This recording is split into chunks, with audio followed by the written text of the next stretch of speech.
parfait, salut à tous, j'espère que vous portez extrêmement bien. Donc, une vidéo rapidement. Donc, top 3 crypto-monnaies. Donc, vous voyez, hein, donc ce mois de mai, j'ai vraiment essayé de multiplier un maximum de vidéos. Parce que c'est vraiment, selon moi, vraiment le dernier moment. Donc, avril, mai, juin. Donc, ces 3 mois-là, où vraiment, on aura les meilleures zones d'achat. Peut-être même que juin, un peu moins. Moi, allez, je pense qu'au moins, on va dire mars, avril, mai. C'est plutôt ces 3 mois-là. Vraiment, des zones d'achat super intéressantes avant d'avoir ce qui est selon moi, en fait, l'envolée du marché crypto-monnaie. Ok, je pense vraiment qu'on va avoir lieu avant l'été. Ok, je pense vraiment qu'une personne qui se formera durant l'été aura beaucoup moins de performance qu'une personne qui se forme de manière sérieuse avant l'été. Ok, vraiment, on va dire l'été, c'est vraiment le dernier moment seulement vraiment pour essayer de chercher des bons points d'entrée. Ok, après, bien sûr, si vous visez un fois, deux fois, trois maximum, c'est intéressant. Vous pouvez même vous y intéresser à la rentrée. Par contre, c'est vraiment, vous visez comme nous, des fois 10 fois 20, et vous voulez vraiment avoir de grosses performances comme le défi qu'on fait. Donc, on est parti avec 300, 400, on est monté à 4000, 4500, et actuellement, on est à plus de 20 000. Donc, on va reprendre un défi. Donc, n'hésitez pas à vous inscrire avec moi, vous pouvez réserver un appel avec moi. Si votre profil correspond, bah, on essaie vraiment de vous intégrer au sein d'école. Ok, donc, voilà, donc mars, avril, mai, c'est vraiment les 3 mois les plus pertinents. Donc n'hésitez pas à vous former de manière sérieuse durant ces mois-là. Ok. Beaucoup de personnes hein, vraiment peut-être pensent que c'est un coup marketing, etc. Et lorsqu'on arrivera en juillet, août, verront que le Bitcoin sera à 70 000 par exemple, et se diront malheureusement qu'ils voudront se former, bah, ce sera clairement trop tard. Ils devront attendre le prochain bull run qui aura lieu en 2028. Ok. Donc qui aura lieu en 2028, donc le prochain à la ligne, on va dire, tout simplement, et les performances seront bien moindres que celui-ci. Celui-ci, franchement, sans vouloir vendre de rêve aux gens, on peut très bien faire un x10, franchement, de manière simple, sans être forcément formé, on peut très bien faire un x10, alors que le prochain sera vraiment beaucoup plus compliqué. Donc vraiment, formez-vous, que ce soit avec moi ou n'importe qui d'autre, en tant que vous enseigne vraiment les smart money concepts, avec un accompagnement sur au moins 6 mois. Au moins 6 mois, c'est super important. Un mois, 2 mois, c'est pas suffisant. Ok, en tout cas, n'hésitez pas, réservez un appel avec moi, c'est en description si ça vous intéresse. Donc, Chili's, très bon projet, franchement super intéressant. On a une très grosse chute. Très gros chute, on remarque qu'on est venu où comme par hasard. Voilà, vous savez très bien, il n'y a pas d'hasard dans la G-Men. Ok, vraiment c'est le dernier mouvement baissier avant l'impulsion haussière. Donc, on est venu vraiment parfaitement. Dernier mouvement baissier avant l'impulsion haussière. Donc c'est une belle bougie avec un petit corps. Ok, on voit vraiment un petit rectangle et une très belle mèche. Donc Chili's, je pense qu'on peut les chercher à un peu moins d'un fois 10, ok, sur Chili's. Après, bien sûr, en optimisant ses points d'entrée, on peut les chercher beaucoup plus, ok. Par exemple, ici, on voit qu'on a également un bel order block. On a une belle bougie, ici, donc celle en vert. À ce niveau-là, belle bougie, petit corps, très belle mèche, ok.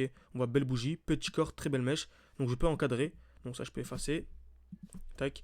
Je peux encadrer donc cette bougie en vert, un petit corps, très belle mèche. Je pense clairement, c'est quasiment une certitude même, hein, que dès lors qu'on arrivera ici, on aura un retracement. C'est-à-dire qu'ici, par exemple, on a eu un jeu de retracement de 50%, ce qui nous a permis vraiment d'entrer deux fois plus bas, ok. Ça nous a permis vraiment d'entrer deux fois plus bas, donc c'est super intéressant. C'est pour ça que lors du défi 500 ou 10 000, de base c'était 500 ou 10 000 et non, on est monté à 20 000. En fait, on est entré deux fois plus bas. Et qui dit achat deux fois plus bas, dit deux fois plus de performance, ok.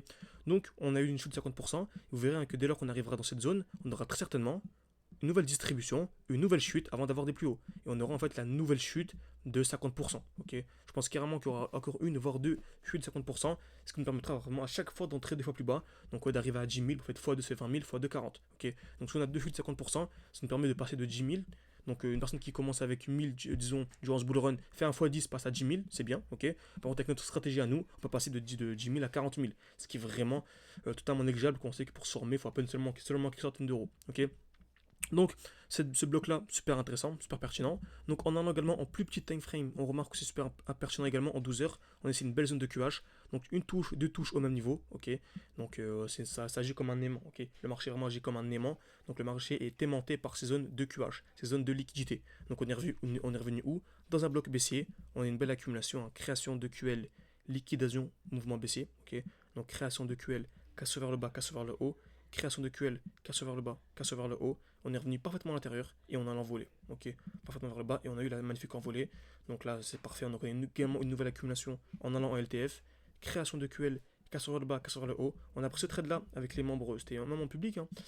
C'était en public, on a partagé pas mal de trades en public. Il y en a peu en public, c'est plus en privé, mais c'est avec les élèves. Mais on a partagé quand même quelques-uns. Et là, actuellement, on a la superbe envolée avec un RR potentiel de 4. Donc je vous tiendrai au courant. N'hésitez pas, hein, si vous voulez que je vous tienne pardon, au courant ces prochains jours de la suite du trade, ok, de l'avance du trade, c'est pas à mettre à like. Et en fait, c'est comme ça un peu la vidéo à de like. Et puis ça permet de savoir que ce genre de contenu vous plaît tout simplement. Ensuite, Avax, pour très intéressant, ok. Donc la même chose, on arrive à des un bloc haussier, on a un beau retracement, cinquantaine de pourcents, magnifique. On a aussi une belle accumulation, toujours la même chose. Création de QL, casse vers le bas, casse vers le haut. On est la jolie hausse, magnifique. On a également ici une nouvelle accumulation en cours. Donc création de QL, casse vers le bas, casse vers le haut. On a également le haut de la distribution, comme vous savez. La distribution, c'est un gros signal baissier.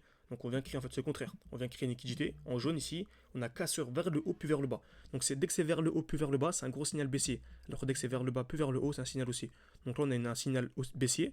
Donc c'est création de liquidité, cassure vers le haut puis vers le bas. Et là, c'est création de liquidité vers le bas, vers le haut. Donc on pourrait se dire, mince, je sais pas trop, j'ai deux zones. Donc est-ce que c'est haussier ou est-ce que c'est baissier? Là, ça c'est haussier et ça c'est baissier. Donc en fait, ce qu'on peut faire, c'est qu'on peut prendre le haut de la distribution, le bas de l'accumulation. Donc on peut mettre ça en gras par exemple, et on met deux alertes. Si le marché casse vers le haut, on passe haussier, et s'il casse vers le bas, on passe baissier. Donc personnellement, j'ai mon alerte. Donc tranquillement, je pense plus qu'on va casser vers le haut, on sait jamais, mais je pense qu'on va plus casser vers le haut. Surtout qu'on a également un beau bloc baissier ici, donc on pourrait très bien avoir un retracement pour avoir la continuation haussière. Mais en tout cas, voilà, Avax, Chiliz, super projet. Et par contre, Avax, donc je pense qu'on peut chercher un peu plus d'un x10, même franchement sans optimiser ses points d'entrée, je pense qu'on peut chercher facilement un x10. Et bien sûr, si on arrive à optimiser ses points d'entrée comme on a vu précédemment, et qu'on fait un x2 et un autre x2, bah ça peut aller beaucoup plus loin. Ok, donc c'est x10, donc x2, x20, x40. Ok, donc ça peut vraiment aller beaucoup plus loin, ça peut vraiment aller très très haut. Donc une simple crypto qui va faire un x10, on peut chercher un x20, x30 par cette crypto-monnaie. Ok, donc l'important de se former de manière sérieuse. En tout cas, n'hésitez pas, ça vous intéresse, vous pouvez réserver un appel avec moi et vraiment c'est de discuter ensemble en fonction de votre emploi du temps, en fonction de vos objectifs. Surtout que là, on va commencer à faire un peu moins de vidéos YouTube. Vous voyez, hein, ces derniers jours, j'en ai fait un peu moins. Hier, j'en ai pas fait par exemple, alors que d'habitude, on a 3 par jour. Parce qu'on vraiment cherche à se concentrer sur l'école. Ok, vraiment, vraiment sur l'école. Donc merci à tous et à la prochaine.